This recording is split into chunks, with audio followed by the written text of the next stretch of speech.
The title of today's sermon is, What Are We Blessed For? And I invite us to hear these words from the book of Genesis, chapter 12, verses 1 through 4. It says, The Lord had said to Abram, Go from your country, your people, and your father's household to the land that I will show you. I will make you into a great nation, and I will bless you.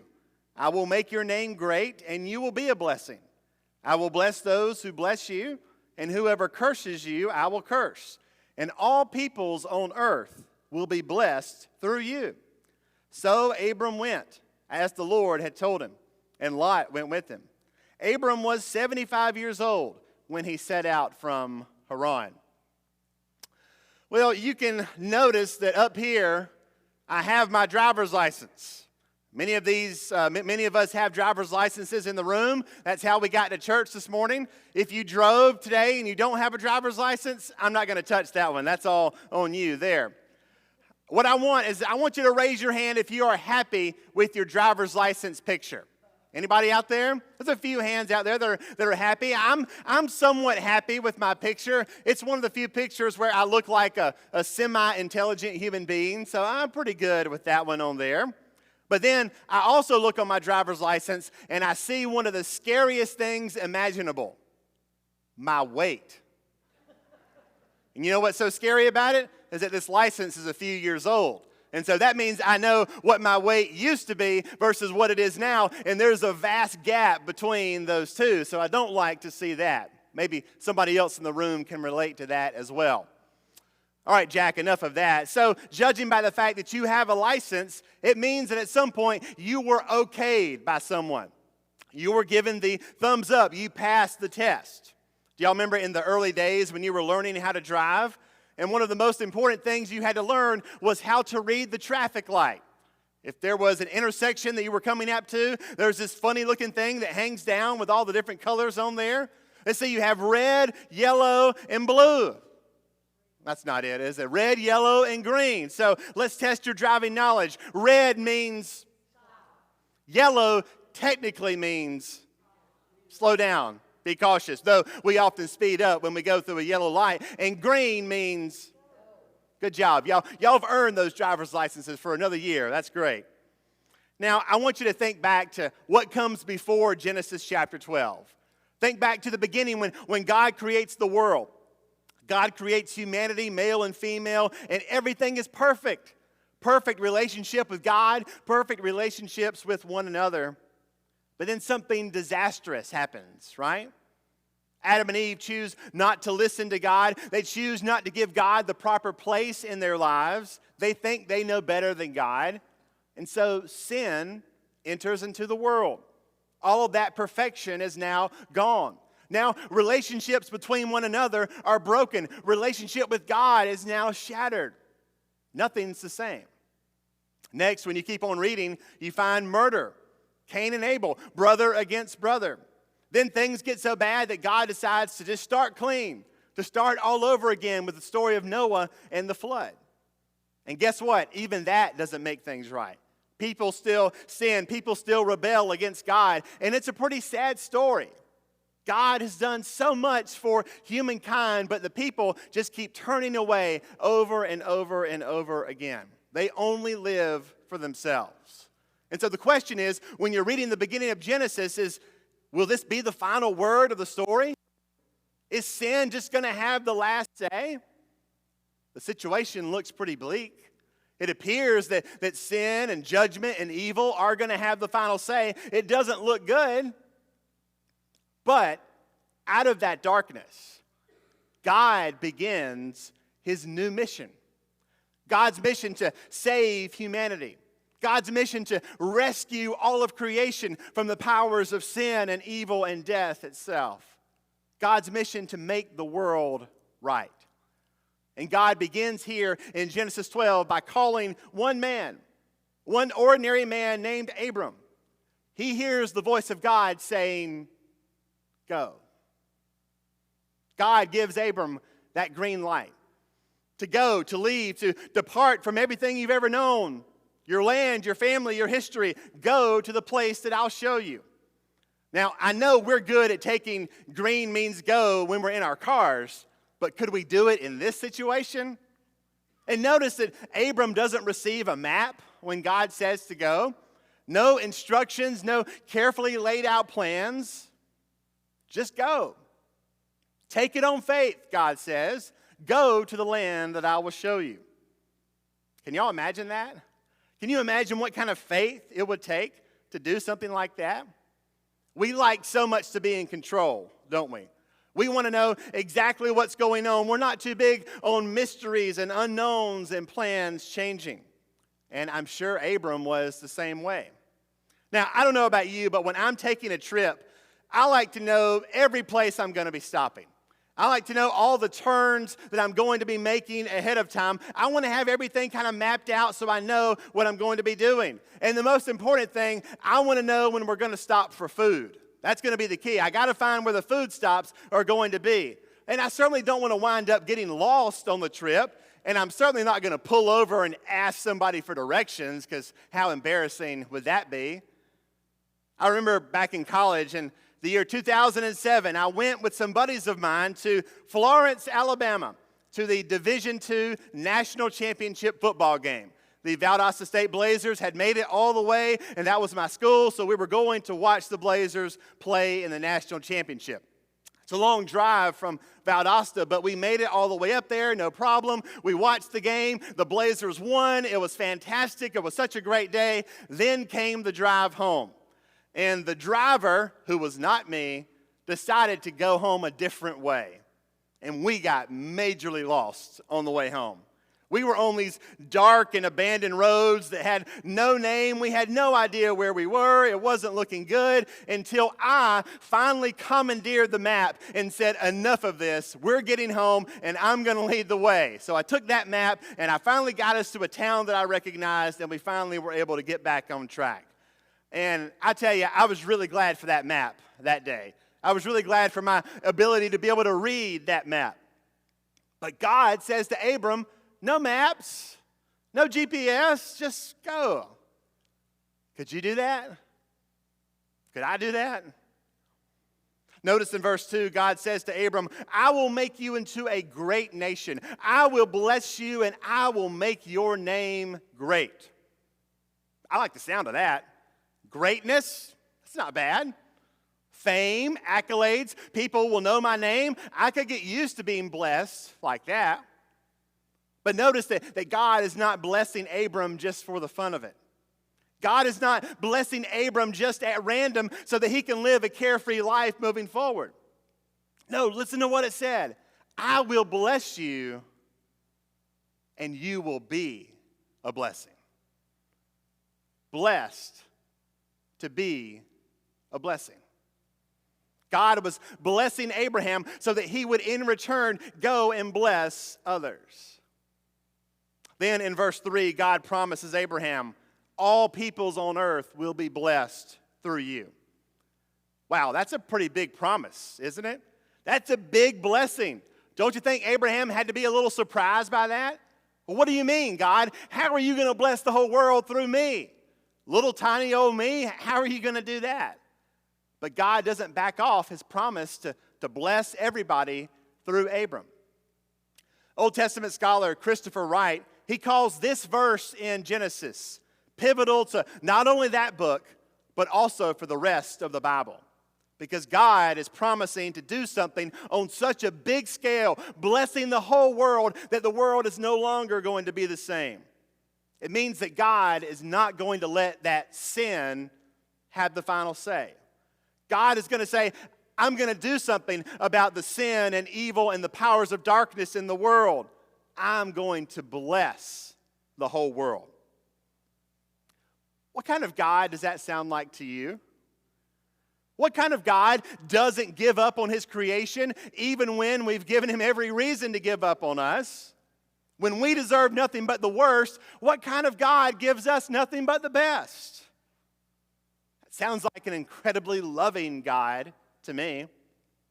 A very generous and gracious God.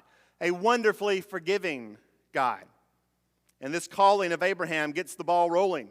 It lays down the tracks for what's to come.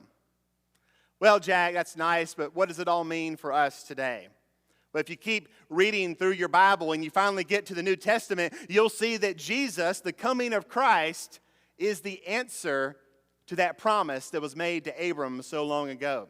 Jesus is presented as the one who brings God's blessing to the whole world. Jesus is the one who brings about God's salvation to all families of the earth. Through Jesus Christ, the whole world is blessed. Now, all we have to do is put our faith in Him, put our trust in Him. Isn't that cool? Jesus is God's promise made real. God's promise come in the flesh. So Abram went as the Lord had told him. God told Abram to go, therefore he went. And notice that it says nothing about Abram making any plans, planning for the future, wrapping up any loose ends before he leaves town. Can't you think of like 1,000 things you would have to do before you left town like this? If you were leaving your home forever, there's all kind of stuff you would have to wrap up before you left. I remember when I was younger and we used to take family trips, going to see the grandparents, going to the beach.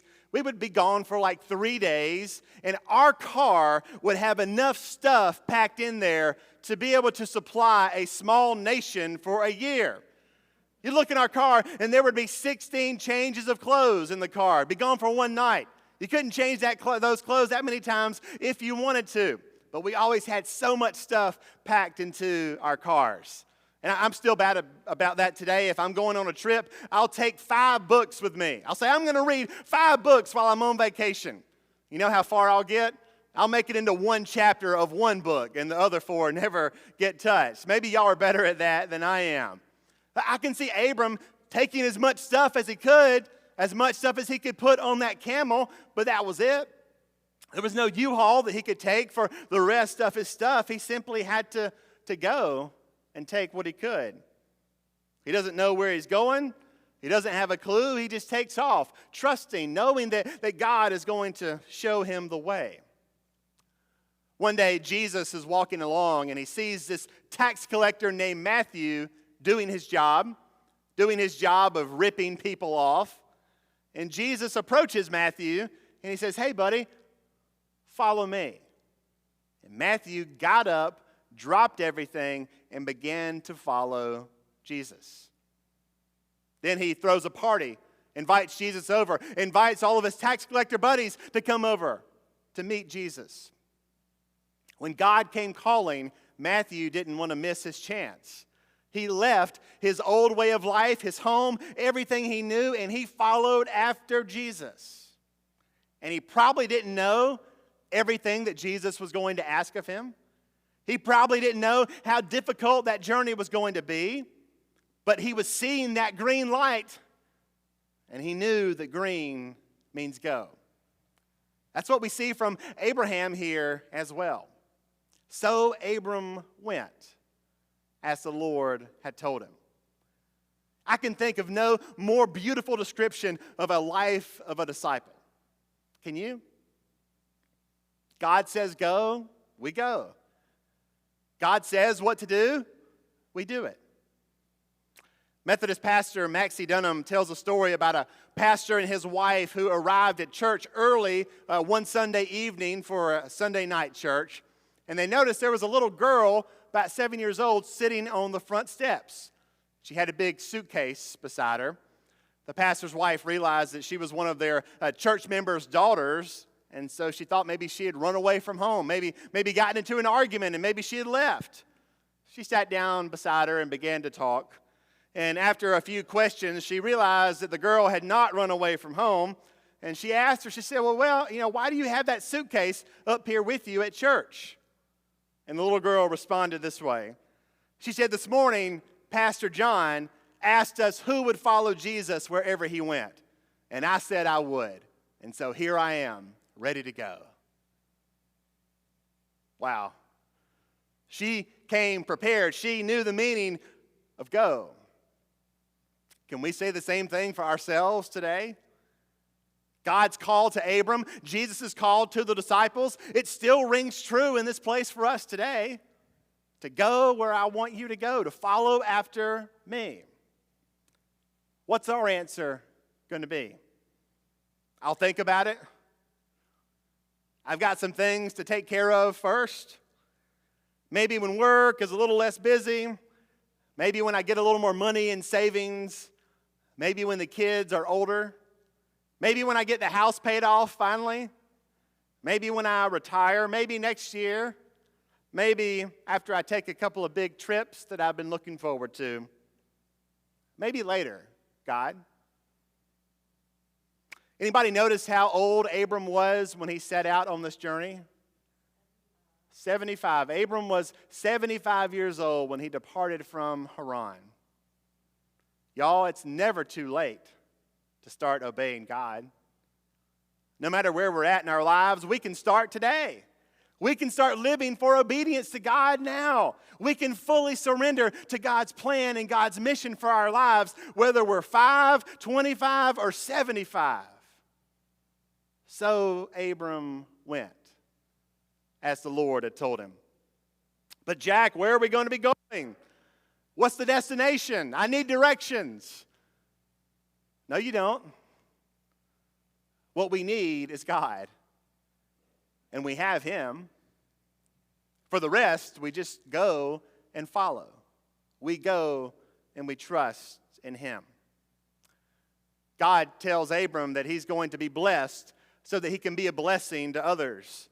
And it's exactly the same way with all of us here today, with everybody who's watching online. We are blessed so that we can go and be a blessing to others. We're blessed to be a blessing.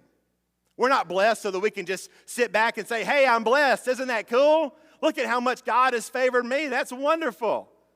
No, we're blessed to go out and make the world a better place around us. We're blessed so that we can go out and be a mini version of Jesus wherever we go. Loving like Him, living like Him, bringing the love of God to every man, woman, and child that we meet. We're a blessing to the world because we've been blessed by God. Because we've been loved and forgiven by God, we go forth and we do those same things for others. We're blessed to be a blessing. Now, there's so many ways that can play out in your daily life.